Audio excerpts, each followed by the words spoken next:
السلام عليكم ورحمة الله وبركاته، والصلاة والسلام على سيدنا محمد صلى الله عليه وسلم. أهلا وسهلا ومرحبا أحبائي المشتركين بالقناة وهواة جمع العملة والمشتركين الجدد. معاكم عبد الفتاح مليم، قناة العملات المعدنية القديمة والنادرة. وقبل ما نبدأ الفيديو برجاء دعمكم وتفعيل زر الجرس للاشتراك في القناة للهواة الجدد، وعمل لايك للمشتركين القدامى لكي يصلكم مني كل جديد.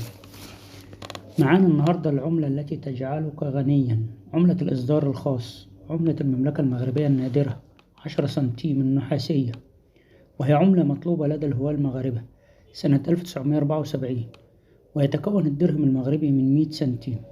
الوجه الأمامي لل10 سنتيم صورة للأسدين يحرسون التاج الملكي والنجمة المغربية، والوجه الآخر قيمة العملة وهي 10 سنتيم وشعاع الشمس. ويا رب الفيديو يعجبكم.